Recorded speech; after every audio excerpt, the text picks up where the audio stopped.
We did have a Wall Street Journal. I don't know if you heard of them. Yeah, you ever heard of Wall Street? They're this little. It's this little. Give me all your money. It's this little niche hipster spot in. That's a really cool in New York. Banner. Silicon Valley. It's the Silicon Valley of Ohio. Yeah. That's my favorite. No, so the Wall Street Journal wrote, it's titled America's Business Challenge can be told in 2 words. Disc golf. Niche sport that got a big boost during the pandemic now struggles with success. And they put a quote, "It's been a nightmare." I read this whole article. Fascinating read. You having a nightmare? Every night. Fascinating read. This is how I felt when I was trying to get into the trivia segment. Me? And you guys were just like, I feel great right off. now. I feel great.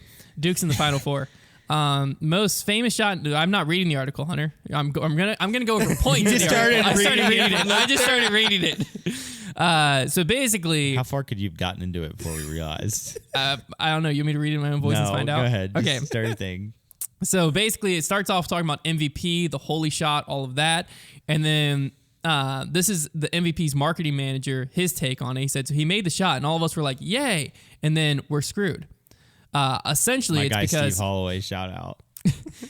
Essentially, it's How much because is he paying you to say that? yeah, honestly, $1 dude. million, all in envies. Soft neutron. So they said inventories hovered at historic lows for months for disc makers, thanks to more than doubling the number of discs sold since the pandemic began. Disc golf is played with angular. You don't need to hear that part. Talking about it's describing how frisbees. I want to hear. Okay, disc golf's played with angular and dense discs. That I actually differ. do like hearing. I do like hearing how people who are like have done research into disc golf describe things in disc golf. That I'm sorry, differ but the from word the angular would never help me understand angular that and word. dense discs that differ from the soft and rounded frisbees or catch discs often seen at I the park. understand now. More streamlined, more like sharp edged. So this is the first. Thanks for explaining that, Trevor. No, I was trying to think of how I would. Oh, okay. Sorry. This was the I first- wasn't trying to explain that to the camera. They've held discs before.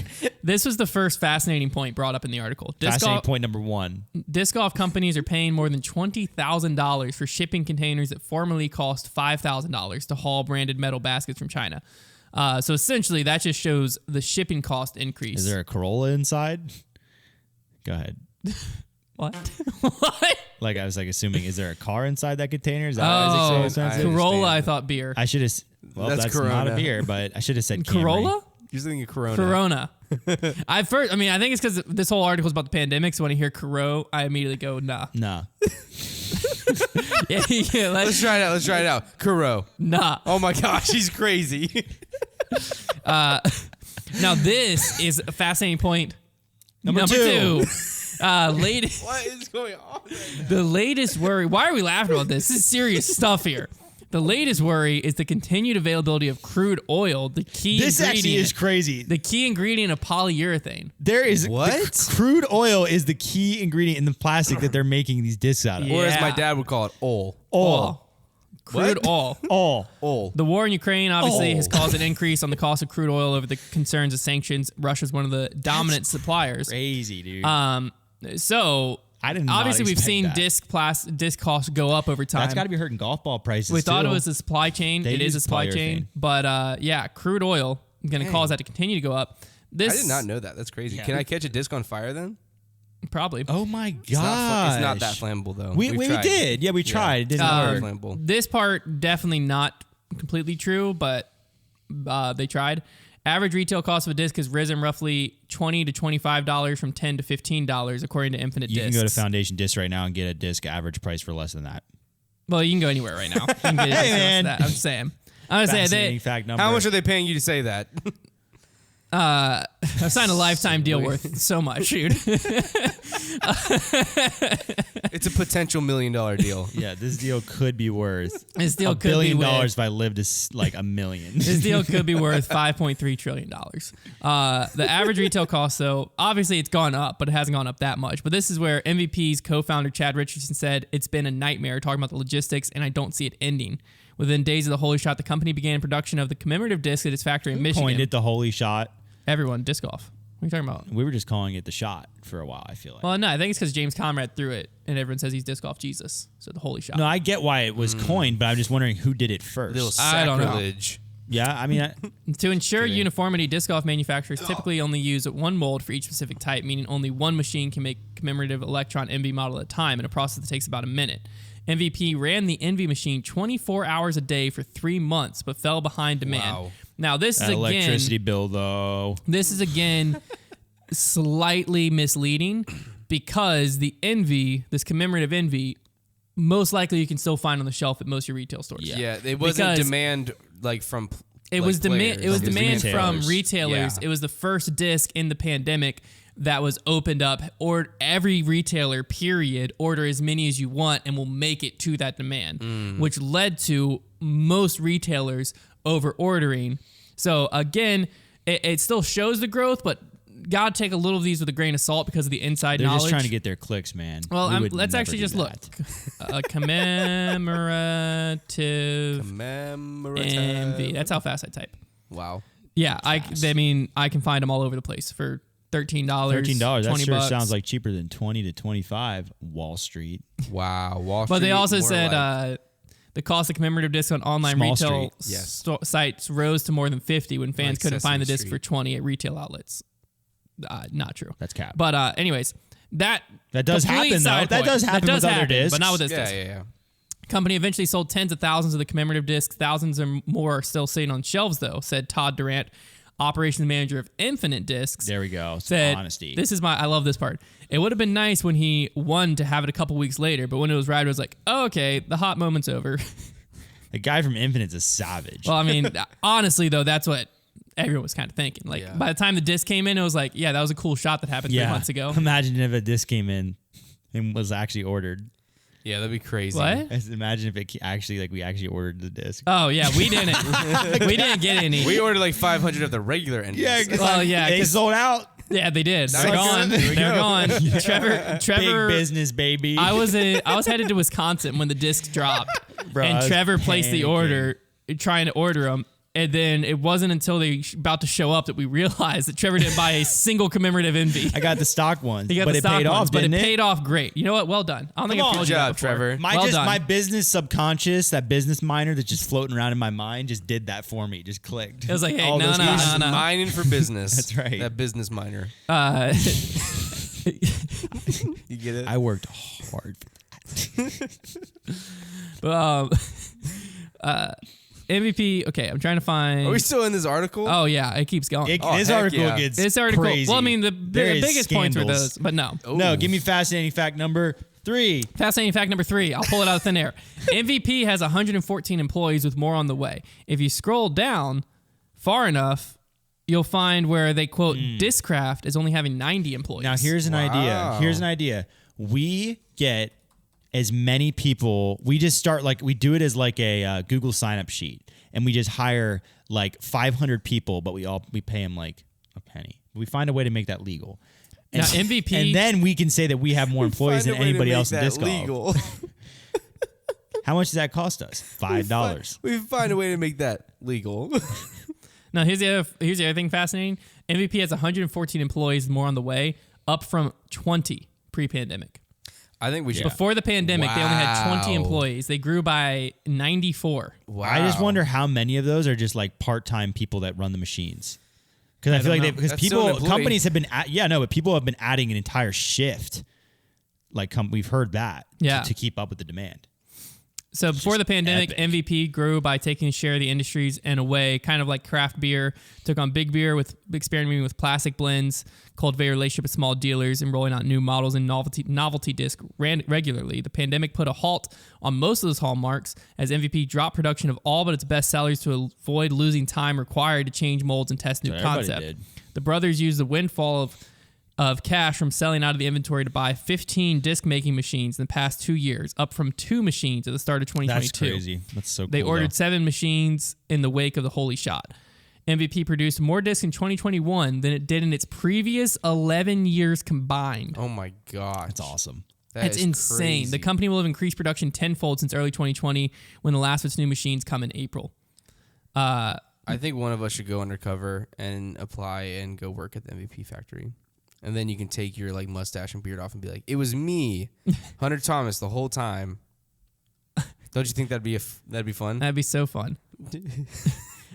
Steve Holloway said, I've been trying as hard as I can to educate the market because the market's angry, talking about consumers, which is fair because essentially like you went from being able to get any disc you wanted from anywhere you wanted to now like you can't really, which is the point. Like whenever I'm reading through all of this stuff, I'm thinking about the current state of disc golf.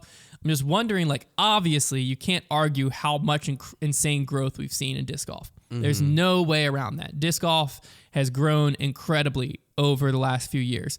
But I'm also curious, and there's no way to know this until every manufacturer is back at full production, where our true growth is. Yeah. Because I do think that there has to be some percentage of the growth is false growth, whether that's like 1% and we're not even going to notice it, or it's 10%. Don't think it's that big. 20%? No. Okay. I don't think it's 10%. I think it's less than that.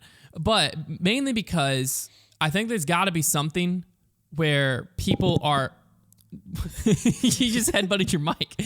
Where people are fact number 4. buying more discs because of the stimulus checks from previous years, but now buying more discs because they don't know when they're going to see them again, if that makes sense. So like if you're a thrower of a niche mold and that gets ran once throughout this whole pandemic and you see it, you might now, instead of buying one, buy 2 or 3. Or people who have been wanting to try one for a long time that might have never bought it before, now buy them and make sure they jump on it. So like, I wonder how much like that, it's again, I think it's a very minute part, but I hope that it's a very minute part because I definitely think it plays a factor because I'm wondering if like, can one person be buying discs worth what previously would have been 2 or 3 people? And once the manufacturing meets the true demand, are we going to find that manufacturing has surpassed the true demand? Not a bad spot because disc golf's continuing to grow, so we'll eventually reach that demand. Yeah. As long as a company doesn't overgrow. Well, the thing is, the companies that are investing in like the right things, like infrastructure, makes sense. It's the companies that are investing too much in like players that could be more of the issue. Yeah. Because it's a lot less of a tangible asset. Yeah.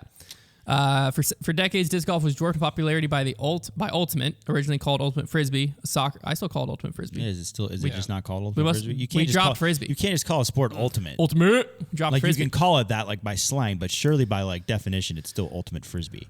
As players aged out of Ultimate's physicality, many took up disc golf, contributing to an annual growth in players of roughly 10% in the years 1990 to the 2000s. But the pace of disc golf accelerated in the 2010s thanks to YouTube streams, fan blogs, and the ability of obscure athletes to build a following on social media. Fascinating take from the outside there. Obscure athletes build a following on social media. Then came the pandemic, obviously. And the PDGA recently reported membership has doubled since 2019. Just fixed our printer over text message. Fascinating fact number 5.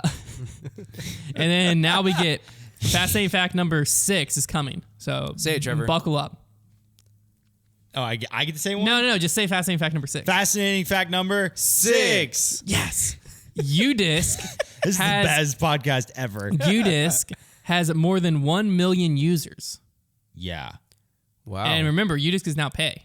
You had to pay to use UDisc costs how much, Hunter? I think it's $15 a year. That's $15 million if you're doing the math at home. What Just do you from mean, subscriptions. What do you mean you have to pay? What do you For mean a you have to pro pay? subscription. To like really use UDisc, To use you had it to pay. really at all. And mine ran out, and it still works. What can you do? You can't do a without- lot. I don't know. You can't do a lot. I can check live scores. Yes. I don't think you can even make. There's limits on scorecards and stuff like I that. guess you can I just don't do a remember the full basic thing. scorecard, maybe. But Bottom anyways, line, let's assume. Well, this is that's true. How many paying members do they have? that doesn't say. That's not the. important. But regardless, UDisc has a That's million crazy. users, which is 10 times as big as the PDGA. You're not going to have So a start there. UDisc account without being an active disc golfer. True. And so then, fascinating fact number 7. Yes. The company estimates the sport is at least the size of pickleball, Get which wrecked, the pickle. governing body recently announced it has 4.8 million players. Ooh. I think that's a pretty UDisc accurate. estimates there's at least 4.8 million disc golfers out there. Wow. I think that's pretty accurate. Wow. And then this isn't really that What do we? fascinating. I want to know like the list of sports and like who do we pass after we pass pickleball? Because like we're gonna pass pickleball. I'm sorry, pickleball. Well, I'm sorry. there was a little cheap shot here. Are you sorry? You're just like fake tennis. Steve Hill says, I don't begrudge pickleball. The Steve Hill, he's the marketing guy for UDisc. Used to be with Old World, and then was with PDGA Sick after him, that. Steve. If you've Steve. read, a lot of the articles you've read in Disc Golf have been written by Steve Hill. Anyways, he says, I don't begrudge pickleball. I just need to find their PR rep. Well, then Wall Street Journal found their PR rep and they responded and said, tell them, I'm sorry, we're just doing our job. Seriously, there's plenty of room for many emerging sports. I thought that was kind of just funny. Yeah, I mean, there's no Little back and forth. There's definitely no like competition No. between disc golf and pickleball because they No. are two very different things. And Maybe one not of to them, you guys. like pickleball, involves like pretty intense movements. Have you guys not seen my Twitter? I'm just constantly coming after pickleball on there. Oh, James Conrad, they listed James Conrad as a 31-year-old former warehouse worker who made the shot. What a fascinating way to describe James Conrad. how about you that just, sounds very how purposeful. about you just call him That a sounds like touring they're disc golf professional, man? Yeah. What the heck? What the heck? They dude? said he described hitting the best shot of his life at the exact That moment was articles like like that- being in a sports movie. Articles like that are going to be like what people say with the MJ LeBron. Like 15 years from now, I'd be like, Paul's not the GOAT. He was playing against warehouse workers. James Conrad, a 31-year-old former warehouse worker. Yeah, like that's what they're going to do to us. That's so Why is funny. that? That's on the internet such a mean forever. way Like to that's say not. it. When did he work at a warehouse? He Was he could in have high worked there school? when he was, I mean, he might have been in, I mean, who knows how long before he was like fully touring Just be disc clear, golf. this isn't against warehouse workers. No, it's just a why funny do way they to it describe like that. James Conrad. Yeah, like I didn't even notice that the first time I read it. I just kind of breezed right dang, over man. it. I didn't know he was 31. The player that he beat that day, Paul Macbeth. This is when we transition into like a little bit of disc What craft. do they call him? Former what? What do you do? The sports dominant player for over a decade. Oh, so he gets that. A little bit biased, much. He said he was happy for Mr. I also love they keep calling him Mr. Conrad. He said he was happy for Mr. Conrad. I don't know why that's funny. That made me laugh really hard. But It's like Mr. you're Conrad. reading a fairy tale. Mr. Yeah, he Conrad. said he was happy for Mr. Conrad, who he'd been competing against since they were both 15, and he series nearly weekly during their 8-month seasons. This is Paul's quote on the holy shot. I was on the losing end of that shot, but I still know what it meant for the sport and for us as players. It's a chance for growth, a chance for more eyes to see our sport on a professional level. Very big of And then Mr. Macbeth's sponsor, Mr. Macbeth. Discraft thinks his star power will help the company grow. Discraft signed him to a new 10-year, $10 million contract last year, a figure designed to plant a flag in the sport where most professionals typically make roughly $20,000 a year in sponsorship and tournament winnings. As a signing bonus, Mr. Macbeth got a McLaren supercar. I mean, that's a fascinating line right after. Yeah. Most players players making make about 20,000. $20,000, and he also has a signing bonus. Got the Batmobile. Players typically make $20,000. As a signing bonus, Mr. Macbeth got a McLaren. Bro, Worth what players will you make could for sell 20 that car, years. and you could pay like 10 players. Yeah. You could pay a player for 10 years by 10 and a half years. No. You could pay a player for 12 years by selling Paul's car. Wow. As a signing bonus, Mr. Macbeth got him a that's such a funny line. That is Anyways, really funny. so then Bob Giulio says it's the Nike strategy. Discraft's team manager said it's sign the player and the fans will follow. And then with the pandemic hit, Discraft shifted machines that made Ultimate Disc to make one for disc golf, which that's fascinating. I didn't know, like, I guess they're just using the same machine for everything. But for some Yeah, reason, I that just is thought interesting. Ultimate would have made I something guess they else. just use injection molding for Ultimate Disc as well. And then, fascinating fact number 8. Discraft Hey. bought an industrial recycling machine and churned up factory seconds and cast-off discs to make plastic pellets that could be mixed in with the new ones. And their chief operating officer, Mike Wagner, says you can't even tell it's in there. What? Discraft? You're meaning to tell You're me that being- my ESP Malta You're has sustainably some- making these there's things? Pro D in that thing? Well, I mean, I don't think they were putting Pro D in that. I No, think it's that more makes- like that makes complete It's more sense to like me. Z's Yeah, that's getting fine. churned up. Yeah. I mean, that's something you never knew until you read this article. Well, I'd heard about it, Yeah, but I thought it was like EcoStar and stuff. Was Well, being made here's that the way. thing that Innova. This is how the Innova plastic used to work, and maybe they in the old days, Innova EcoStar plastic was old discs that they were reusing essentially, and that's why they were recyclable. But then the demand for EcoStar became so much that they changed to buying recycled plastics. It was pre-recycled plastic, and people didn't throw EcoStar anymore because they didn't like that blend as much. So that's how that worked. I guess Discraft though they've never even advertised a recycled blend. They're just straight up throwing it in there. Yeah, you can't even tell. Can't even tell the difference. They're not doing it for the press.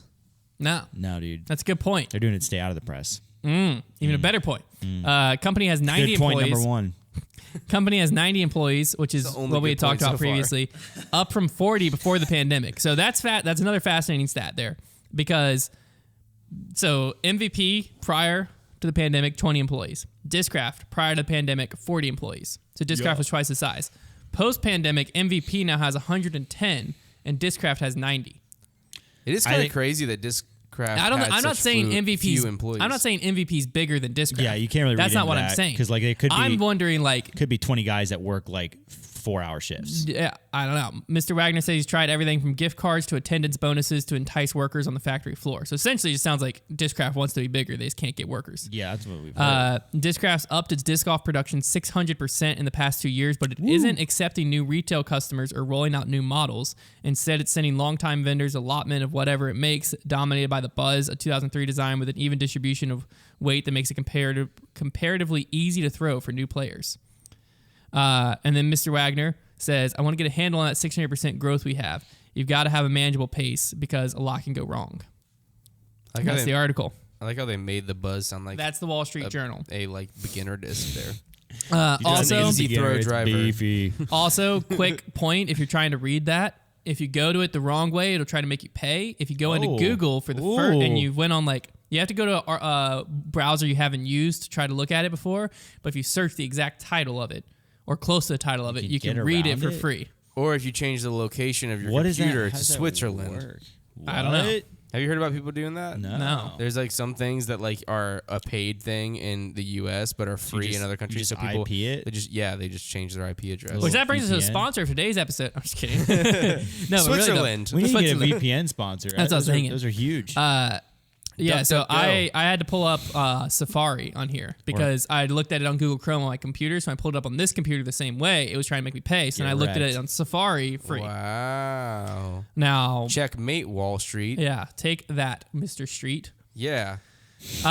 The final thing I wanted to bring up, y'all don't even know what I'm about to bring DiCaprio. up, but this might be your favorite Wolf of part of Wall all time. Street. This might be my favorite. What now?